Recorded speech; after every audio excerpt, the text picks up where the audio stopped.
हाय। तो सेट्स हमने कंप्लीट कर लिया है, तो अब हम लोग सेकंड चैप्टर में प्रवेश कर चुके हैं जिसमें हमें जानना है रिलेशन एंड फंक्शन। तो एक्चुअली देखा जाए तो ये पूरे चैप्टर को दो पार्ट्स में समझना चाहिए, रिलेशन एंड दूसरा है फंक्शन। रिलेशन आप डे टू डे लाइफ में देखते आ रहे हो, जैसे भाई बहन का रिलेशन, माता पिता का रिलेशन एंड सो ऑन। तो ये जो रिलेशन वर्ड है उसको हम मैथमेटिकली कैसे डिफाइन करेंगे और साथ ही साथ दो ऑब्जेक्ट्स, मैथमेटिकल ऑब्जेक्ट्स के बीच में कैसे रिलेशन को हम स्थापित करेंगे और उस रिलेशन को कैसे लिखेंगे, ये हमें समझना इम्पोर्टेंट है इस चैप्टर के अंदर। तो रिलेशन को समझने के लिए जैसे मान लीजिए एक लाइन है और उस लाइन के बगल में कोई लाइन स्थित है, तो उसके साथ दो तरह के रिलेशन आप समझ पा रहे हो कैसे कैसे हो सकते हैं। पहला लाइन दूसरे लाइन के साथ परपेंडिकुलर हो सकता है या फिर पैरेलल हो सकता है या फिर इंटरसेक्टिंग हो सकता है। तो ये जो इंटरसेक्टिंग, पैरेलल और परपेंडिकुलर जो वर्ड्स मैं बोल रहा हूँ, ये रिलेशन बताता है कि उन दो लाइंस के बीच में कैसा संबंध है। तो अब हमें इन सब चीज़ों को ही मैथमेटिकली समझना ज़रूरी है। तो रिलेशन को समझने के लिए जो सबसे पहला बेसिक पॉइंट है जो समझना इंपॉर्टेंट है, that is called ordered pairs of two objects. तो पहले हम उसको समझते हैं कि वो क्या है। ऑर्डर्ड पेयर्स, ऑर्डर्ड पेयर्स का सिंपल सा मीनिंग है two objects written in a specific order।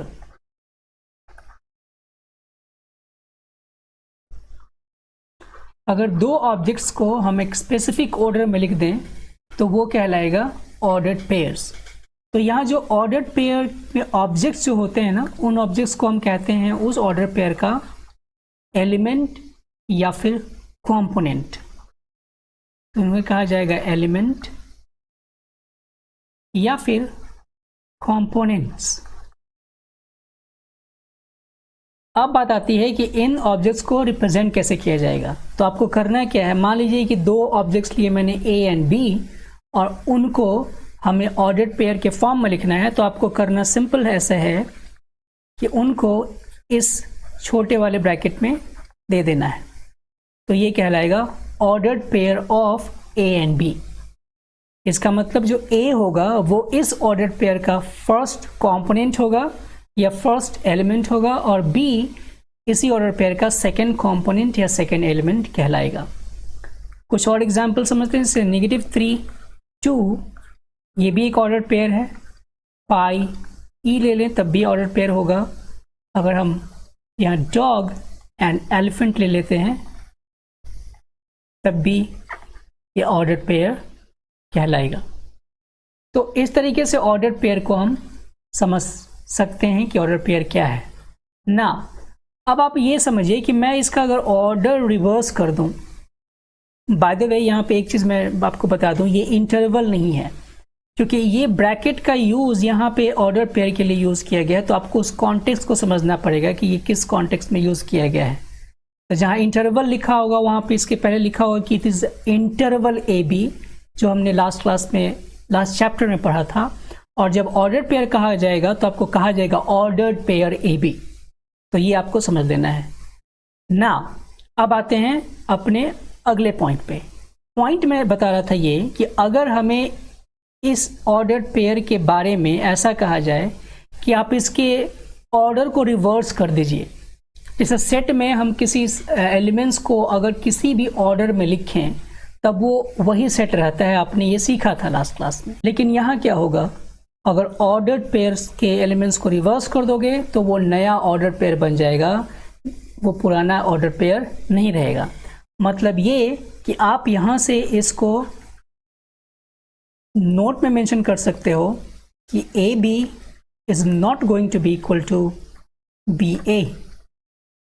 अब इसको समझने का एक तरीका क्या है ये समझते हैं। मान लीजिए कि मैंने एक एक्सिस पे इस ग्रिड पे मैंने 2 पॉइंट्स लिए हैं। एक पॉइंट लिया हमने 1,2, सो 1,2 कहीं यहाँ पे होगा। सपोज कीजिए कि ये हमने 1 माना है और ये 2 हाइट मानी है, तो ये पॉइंट होगा 1,2।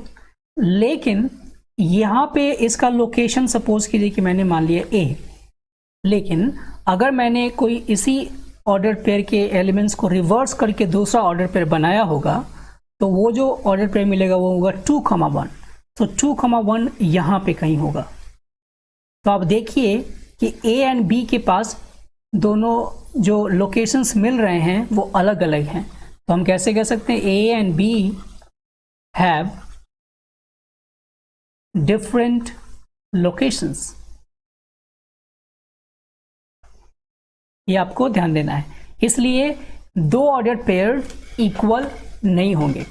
लेकिन सपोज कीजिए कि किसी ने कह दिया कि नहीं आपको इक्वल मानना ही है, तब क्या करेंगे?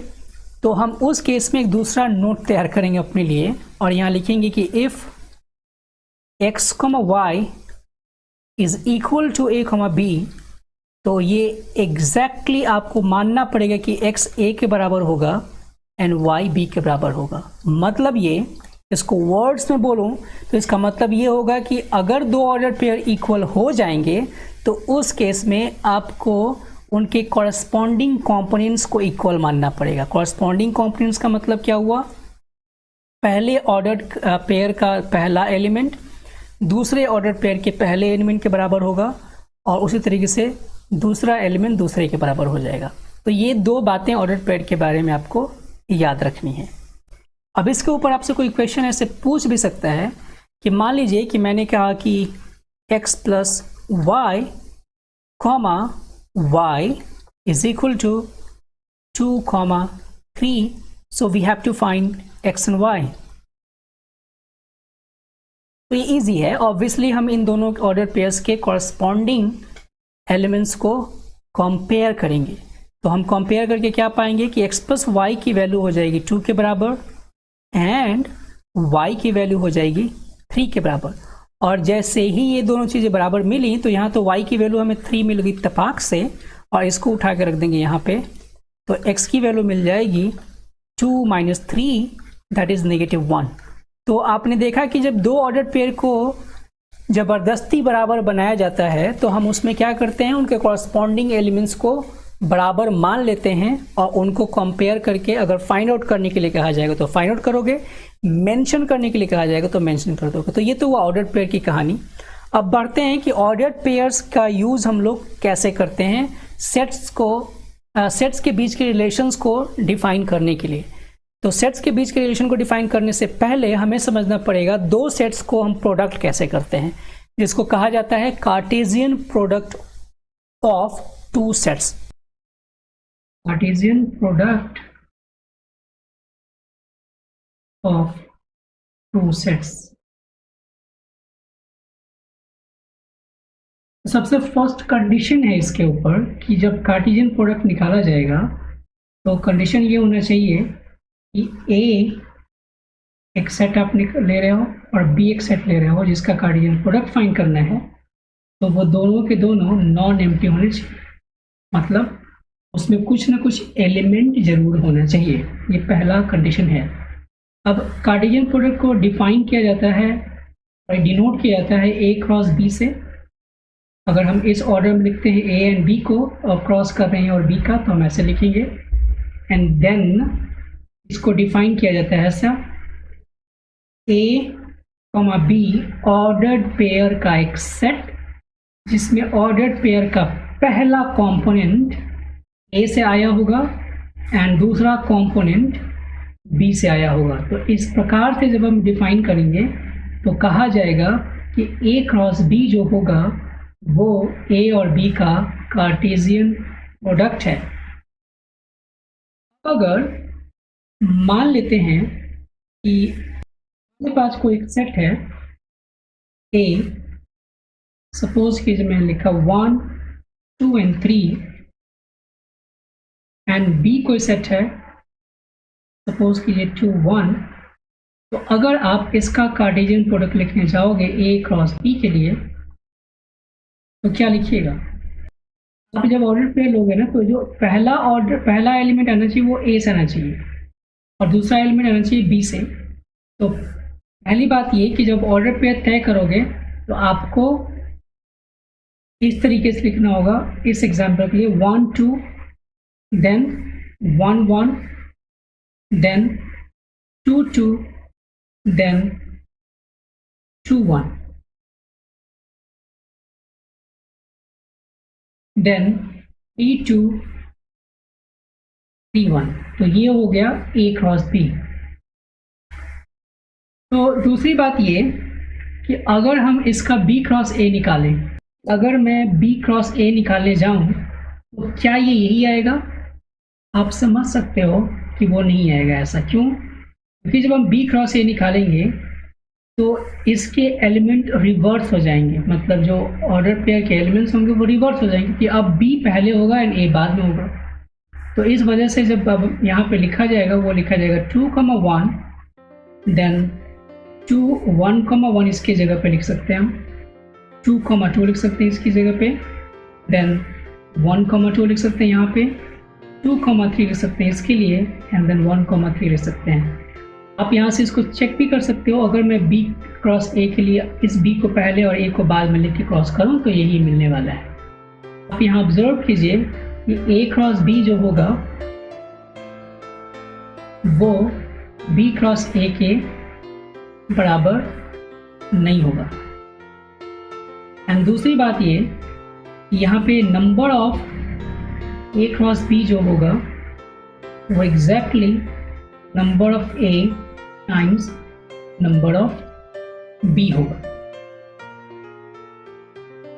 तो आप यहाँ ऑब्जर्व भी कर सकते हो इस एग्जाम्पल में कि ए के पास यहाँ पर 3 एलिमेंट था, नंबर ऑफ ए क्या था भाई यहाँ पे ई था और नंबर ऑफ बी यहाँ पे 2 था। तो इस केस में जब number of A cross B आपने निकाला है तो यहाँ काउंट करोगे तो कितना आएगा? 6 आएगा। साथ ही साथ अगर हम number of B cross A भी निकालें तो बी वो उसके बराबर ही आएगा। तो ये 2 बातें आपको ध्यान में रखनी है। अब आते हैं, जब हमने कार्टेशियन प्रोडक्ट निकालना सीख लिया है 2 और सेट्स के ऊपर, तो अब हम समझते हैं कि रिलेशन क्या है। लेकिन रिलेशन से जानने से पहले हम एक क्वेश्चन लेते हैं। सपोज कीजिए हमारे पास कोई एक सेट है ए जिसके पास एलिमेंट्स हैं 1 2 1 3 और मैंने यहाँ लिख दिया कोई सेट बी जिसके पास इस तरीके का एलिमेंट है, और नॉट एलिमेंट, सपोज कीजिए मैंने इस बी के नंबर ऑफ एलिमेंट्स को ले लिया और लेट अस से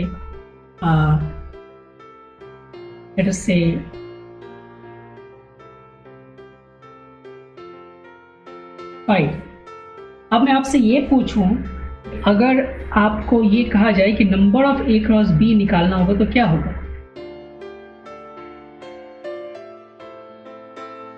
कि number of A cross B क्या होगा?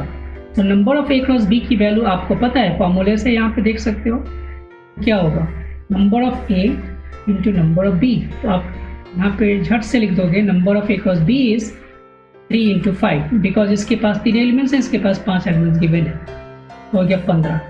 लेकिन अब मैं आपसे ये पूछूं कि what is the number of subsets of A B, subsets of A cross B, मतलब ए क्रॉस बी जो मिल के आएगा सेट, इसके पास बी के पास 5 एलिमेंट्स होंगे, वो चाहे कुछ भी हों, जब ए क्रॉस बी निकालोगे तो वो एक सेट बनेगा। तो हर एक सेट के पास सबसेट्स तो होते हैं ना, तो उन सबसेट्स की अब आप बताइए कि संख्या क्या है, वो क्या होगा? आप कैसे निकालोगे? आप यहाँ ध्यान दो कि number of A cross B 15 है। आपको पता है number of subsets of any set is what? The power number of elements in set. यहाँ पे हमें लिखना चाहिए two the power number of elements in sets, यानी कि number of A cross B. और आपने निकाला है कि number of A cross B क्या है? 15। 2 का पावर 15 इतने सबसेट्स होंगे ए क्रॉस बी के। ये तो आपको क्लियर हो गया होगा। अब आते हैं अपने मेन कॉन्सेप्ट पे, that is relation between two sets, या फिर रिलेशन क्या है।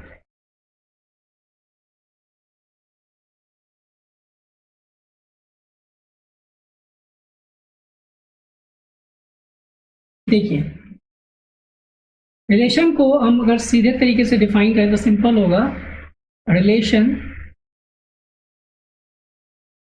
आर, रिलेशन को हम डिनोट करते हैं आर से, on A to B, not on from A to B, let us से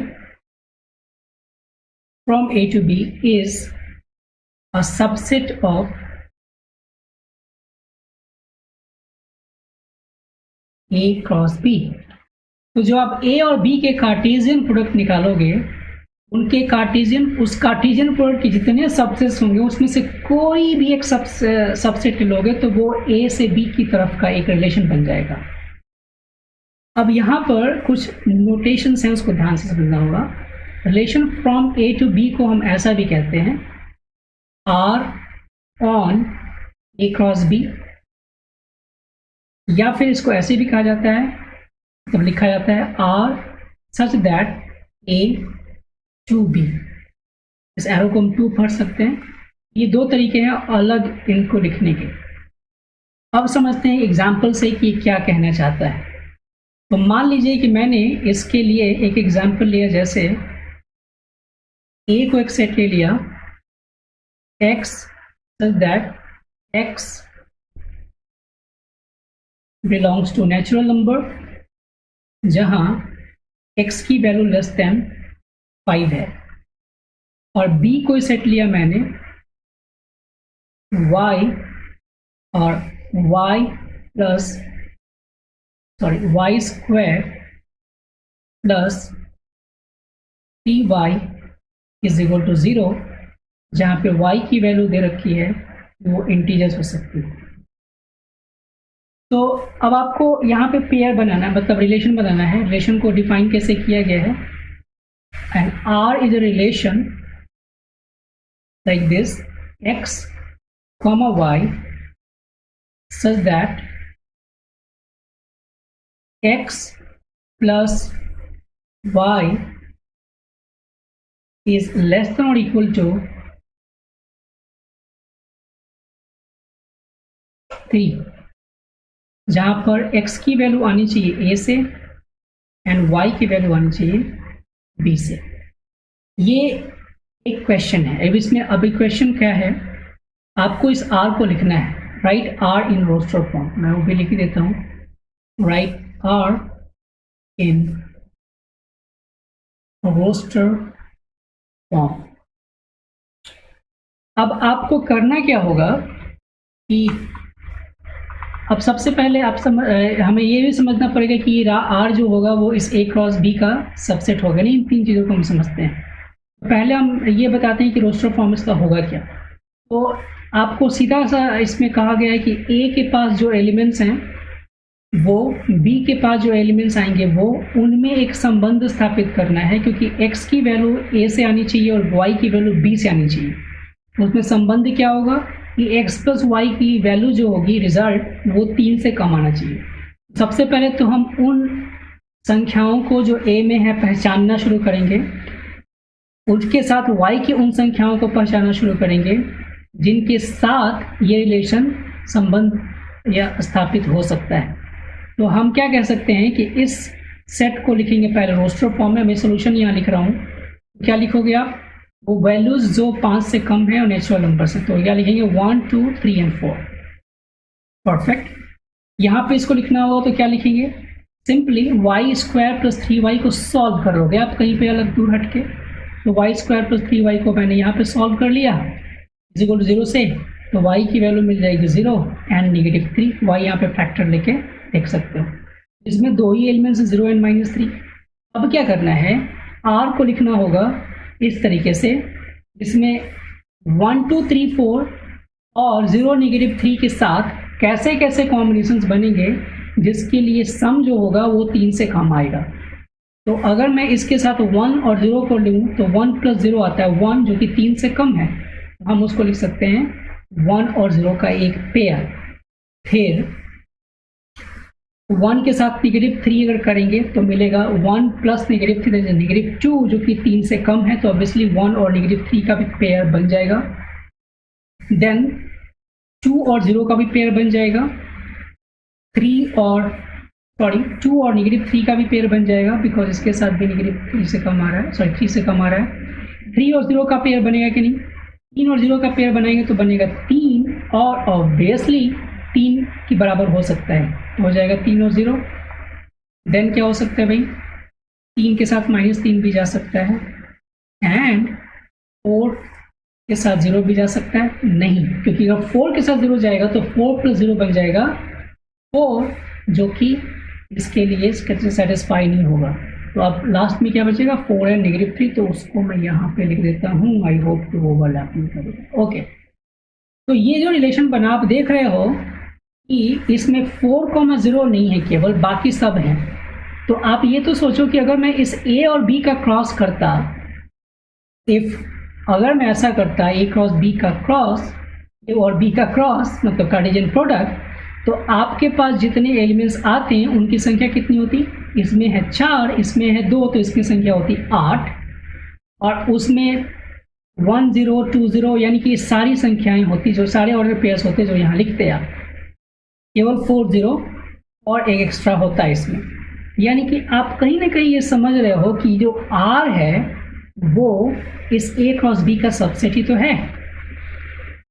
तो आप देख रहे हो कि जो भी रिलेशन बनेगा वो A क्रॉस B का सबसेट बन रहा है। अब रिलेशन कैसे हुआ आप दो सोच के देखिए, इसमें एक इम्पॉर्टेंट बात है जो कि मैं उसको एम्फेसाइज करना चाहता हूँ।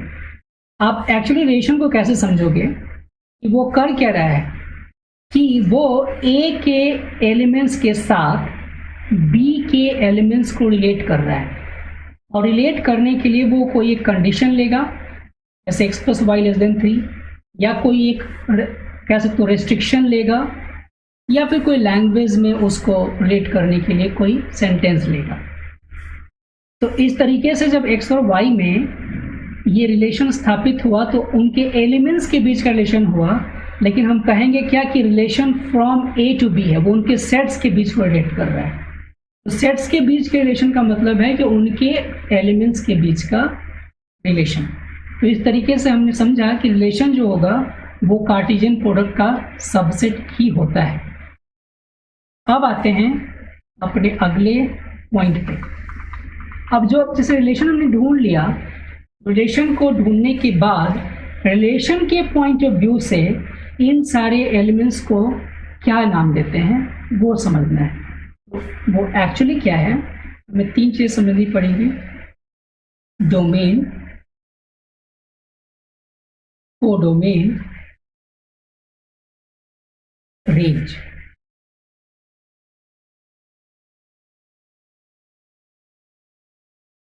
तो इसको हम ऐसे समझते हैं, मान लीजिए कि मैंने एक रिलेशन ऐसे लिखा है, R such that A to B. I don't know why I change color frequently. Anyways, R such that A to B दे रखा है ऐसा, और मैंने यहाँ पे डिफाइन किया R is equal to A, B such that A belongs to A and small b belongs to capital B। तो इसमें सबसे पहले आपको ये ध्यान देना है कि जो इस A को कहा, स्मॉल a को क्या कहते हैं? It is called, why I am writing called, 4 digits लिखना होगा केवल, प्री इमेज ऑफ B, और इस B को कहा जाता है इमेज ऑफ A, अगर रिलेशन के अंदर A, B है तो। अब आते हैं अपने कोडोमेन पे। रिलेशन में अगर A B है तो रिलेशन में कोडोमेन पे, यस। सो कोडोमेन को हम सिंपली डिफाइन करेंगे द सेट B, मतलब रिलेशन जिस सेट की तरफ डिफाइन होगा, तो जिस सेट की तरफ डिफाइन होगा वो तरफ वाला जो सेट होगा वो उसको कहेंगे कोडोमेन। इस एरो के बाद वाला जो होगा वो पूरा का पूरा सेट हो जाएगा कोडोमेन। अब डोमेन क्या है भाई? सो डोमेन को लिखने का तरीका होगा क्या? प्योर मैथमेटिक्स में विश्वास रखता हूँ, तो उसको आपको ऐसे ही समझना। लैंग्वेज वगैरह आप यूज़ तो कर पाओगे, मैं बता दूंगा, लेकिन लैंग्वेज लिखने में टाइम लगता है। डोमेन क्या है? डोमेन सिंपली समझिए, जो भी रिलेशन के अंदर ऑर्डर पेयर्स गए हैं उनमें ए आप निकाल लोगे, मतलब उन ऑर्डर पेयर्स में से हर एक ऑर्डर पेयर का पहला कंपोनेंट आपको छांट लेना है। उनको छांटने के बाद एक सेट के अंदर लिख दोगे तो वो बन जाएगा domain of that relation from A to B. तो इसका मतलब होगा लैंग्वेज, इसको मैथमेटिक्स लैंग्वेज में कैसे लिखोगे? A such that A comma B belongs to R. Simple है, A comma B belongs to R होगा तो वही वाला ए जो यहाँ पहले स्थान पे स्थित है, तो ये कहलाएगा डोमेन। कोडोमेन रेंज किसे कहेंगे भाई? आप थोड़ा बहुत अंदाजा लगा सकते हो रेंज क्या होना चाहिए। तो रेंज आपको लिखना होगा कैसे? जो बी वाला जो कंपोनेंट होगा, फिर से रिलेशन लिखने के बाद वो हो जाएगा रेंज के लिए सारे कंपोनेंट्स की वैल्यू। ओके, तो हमने यहाँ प्री इमेज समझा, इमेज समझा, कोडोमेन, डोमेन, रेंज, लेकिन हो सकता है हमने समझा नहीं, केवल डिफाइन किया। तो इसके लिए हम लेते हैं एक एग्जाम्पल। सपोज कीजिए हमने कोई एग्जाम्पल लिया ए, जिसके पास एलिमेंट्स हैं x, so that x is less than or equal to 3 and x belongs to natural number। और दूसरा कोई एक मैंने सेट लिया है like this b, और यहाँ मैंने कहा y such that y is a number appeared on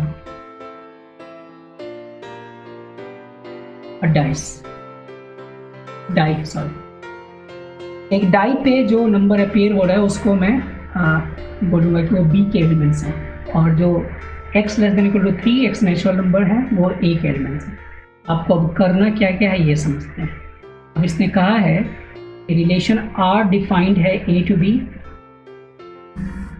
जैसे कि R ए कॉमा बी हो, such that a plus b की जो वैल्यू आए वो 4 से कम आए, जहाँ a बिलोंग करता है a से एंड b बिलोंग करता है b से। तो इसके आधार पे हमें इस रिलेशन को बताना है कि रोस्टर फॉर्म में क्या होगा। मैं क्वेश्चन को भी लिख दूं यहाँ पे। पहला पार्ट है right R in roster form, then you have to find codomain, then you have to find domain and then range। तो अब क्या करेंगे आइए देखते हैं। मैं सॉल्व करता हूँ इसी के ऊपर। आप देखिए सबसे पहले क्या करेंगे, इस सेट को पहचानेंगे तो ना कि इसमें कौन कौन से एलिमेंट्स हैं। तो पहचानते हैं 1 से लेके 3 तक ही होंगे क्योंकि x नेचुरल नंबर है, तो मैंने लिख दिया 1 2 3। और अब आते हैं अपने पासे पे। कहा जा रहा है कि number appeared on a die, तो डाई पे कौन कौन से नंबर अपीयर होते हैं भाई? 1 से लेके 6 तक, तो हो गया 1 2 3 4 5 6। अब आते हैं अपने रोस्टर फॉर्म सेट के लिए, तो मैं उसको यहाँ पे लिखूंगा तो वहाँ जगह मेरे पास नहीं बचेगा। ठीक, मैं यहाँ लिखता हूँ R को, ये पहले का उत्तर है। अब आप देखिए a plus be less than 4, आपको उन नंबर्स को चुनना है दोनों में से जिससे कि दोनों को जोड़ने के बाद 4 से कम आया 4 के बराबर है। हमें 1 और 1 चुनेंगे तो काम तो हो जाएगा ना, 1 और 1 2 ऑफ कोर्स, 1 और 2 हो जाएगा 3, तो ये भी ले लेंगे, 1 और 3 लेंगे 4, और जैसे ही 1 4 लेंगे तो काम नहीं बनेगा, तो अब हम 1 को ड्रॉप कर देंगे। 2 से 1 को रिलेट करेंगे तो काम होगा, यस। 2 से 2 को रिलेट करेंगे तो काम हो जाएगा, 2 से 3 करेंगे तो नहीं होगा, फिर 3 से 1 को करेंगे तब हो जाएगा, और बाकी फिर अब नहीं बनेगा। तो ये तो बन गया हमारे पास रिलेशन। रिलेशन के साथ हमको अब दूसरे पार्ट में क्या आंसर देना है, find codomain. Codomain relation defined है A to B, तो ये जो B वाला दिख रहा है, मैंने क्या कहा था, A to B, तो 2 के बाद जो मिल रहा है सेट, उसी को लिखना होगा आंसर। कोडोमेन जो होगा भाई साहब वो हो जाएगा B। तीसरा हो गया कोडोमेन, सॉरी दूसरा हो गया कोडोमेन, तीसरा होगा डोमेन हमें निकालना है। तो ये जो ऑर्डर पेयर्स आपने निकाले हैं उनमें पहले पहले कंपोनेंट को चूज कर लो, A1 1 1 2 2 3। लेकिन ध्यान रहे, आपको याद होगा कि रोस्टर फॉर्म को जब भी लिखते हैं उसमें एलिमेंट्स को रिपीट नहीं करते हैं, तो हम 1 1 1 की जगह एक ही 1 लिखेंगे, और इस 2 2 की जगह पे फिर से एक ही 2 लिखेंगे, और इस 3 की जगह एक 3 लिखेंगे। तो ये हो गया डोमेन। रेंज की बात करते हैं। रेंज क्या है भाई, रेंज है इन दूसरे वाले एलिमेंट्स को इकट्ठा करते हैं, तो 1 2 3 एंड देन 1 2 3। इसका मतलब केवल रह गया क्या, ये रह गया 1 2 3। ये संयोग है कि ये 1 2 3 दोनों बराबर आ गए। मैंने कोई ऐसे रैंडम क्वेश्चन दिमाग में जो है वैसे ही दे दिया था, कहीं से प्रिपरेशन मैंने नहीं किया इसके लिए। एनीवेज, तो यहाँ पे हो गया डोमेन एंड रेंज। अब एक चीज़ और है आपको जानना चाहिए, रिलेशंस को कई बार हम लोग पिक्चोरियल फॉर्म में भी रिप्रेजेंट करते हैं, जिसको हम बोलते हैं एरो डायग्राम।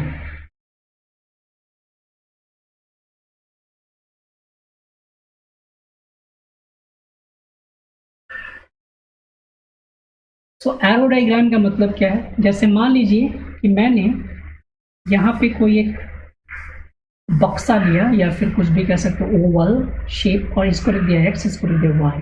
तो x और y ये दो सेट्स को रिप्रेजेंट कर रहे हैं, और इसमें कुछ एलिमेंट्स मैंने चूज किए, जैसे मान लीजिए कि 1 2 3 एंड 4, और यहाँ मैंने कुछ एलिमेंट्स ले लिए। कौन कौन से elements, A B C, that's it. तो नो ओके, और मैंने इसको ज्वाइन करना शुरू किया। कैसे ज्वाइन किया, A को ज्वाइन कर दिया A1 के साथ, B2 को ज्वाइन कर दिया C के साथ, 3 को ज्वाइन कर दिया B के साथ, और इस 4 को भी ज्वाइन कर दिया मैंने C के साथ। तो अब आपको ये रिलेशन दे रखा है, सपोज कीजिए R। अब कैसे लिखिए इस रिलेशन को, ऑब्वियसली आपको लिखना पड़ेगा R सच दैट इधर से किधर की तरफ ज्वाइन हुआ है, तो एरो का हेड देखिए पहचान जाओगे ये क्या है, x to y ज्वाइन हुआ है। और आप इसको रोस्टर फॉर्म में लिखना चाहो तो कैसे लिखेंगे आप, ये लिखेंगे आप x, y such that x belongs to x and y belongs to y, that's it। लेकिन अब ध्यान दो, इसमें कोई रिलेशन आपको दिख नहीं रहा, साफ साफ दिख रहा है क्या, तो इसके लिए आप इस ABC की वैल्यू जब तक नहीं मिलेगी तब तक कोई रिलेशन आप नहीं लिख पाओगे। यहाँ आपको वो रिलेशन को सेट बिल्डर फॉर्म में लिखना मना है, क्योंकि हम यहाँ पे डायरेक्ट रिलेशन अगर इसको देखें तो कोई ये पढ़ नहीं पाएगा, बता नहीं पाएगा कि आखिर में कौन सा एलिमेंट किसके साथ रिलेटेड है। तो इस तरीके से इस केस के लिए रोस्टर फॉर्म लिखना गलत है। रोस्टर फॉर्म काम नहीं करेगा क्योंकि हम एग्जैक्टली नहीं बता सकते, तो सॉरी कार्टेशियन फॉर्म काम नहीं करेगा, तो हमें लिखना पड़ेगा रोस्टर फॉर्म में। तो क्या होगा, 1A 2C 3B and then 4C। तो ये मैंने जानबूझ के लिया था रोस्टर फॉर्म वाला पार्ट, ताकि आपको वो समझा सकूं कि रोस्टर फॉर्म हमेशा, मैं बोल रहा हूँ, ये मैंने जानबूझ के लिया था इस कार्टेशियन फॉर्म को, ये मैंने जानबूझ के लिया था इस सेट बिल्डर फॉर्म को, ताकि मैं ये समझा सकूँ कि सेट बिल्डर फॉर्म में अगर लिखोगे तो आप फिर ये डिफाइन नहीं कर पाओगे, क्योंकि ये 1 और ए के बीच में कौन सा रिलेशन है जो वो डिफाइन करता है। तो इस तरीके से हम इसको रोस्टर फॉर्म में लिखेंगे, तभी हमारा काम बनेगा। एक और एग्जांपल लेते हैं तो ज़्यादा क्लियर होगा। I hope so. Let's say this was example number 1। Let's say this is second example. यहाँ मैंने लिख दिया 5, यहाँ 3 और यहाँ 2, और यहाँ मैंने लिख दिया सपोज कीजिए 3, यहाँ लिख दिया मैंने 1 और यहाँ लिख दिया 0, और मैंने इनको ज्वाइन करा दिया, और ये सेट का नाम दे दिया मैंने A, इस सेट का नाम दे दिया B। तो आप अब देखिए कि इसमें कैसे आप लिख सकते हैं, दोनों फॉर्म में लिख सकते हो। R क्या लिखोगे, R डिफाइंड है A to B। अब आप सेट बिल्डर फॉर्म में अगर लिखोगे तो कोई ना कोई रिलेशन यहाँ पे आपको दिखता हुआ मतलब रिलेशन बनता हुआ दिख रहा होगा। 5 से 3 मतलब 5 से 3 कितना कम है, 2। 3 और 1 में फिर से 2 का डिफरेंस है, और 2 और 0 में फिर से 2 का डिफरेंस है।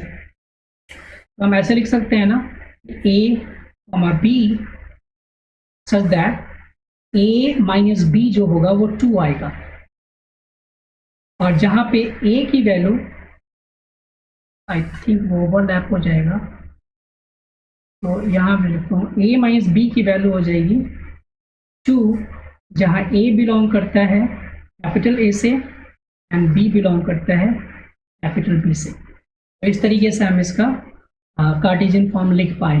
तो रोस्टर फॉर्म में लिखना होगा तो डायरेक्टली हमें इसको छाप देना है 5,3, 3,1 एंड 2,0। तो यहाँ छप गया और ये रोस्टर फॉर्म आ गया है।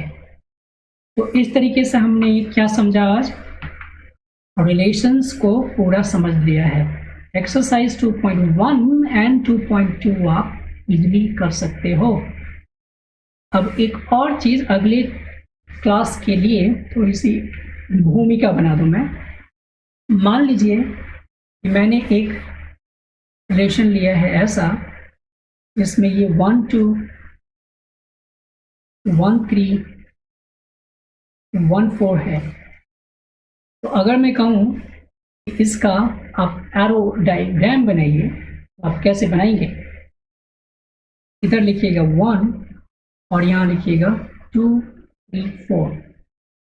और अगर मैं एक दूसरा सेट लेता, सपोज कि this was R1 and this set was R2, और यहाँ मैं लिखता 1 5 2 3 एंड 3 6, और इसका एरो डायग्राम बनाते R2 के लिए।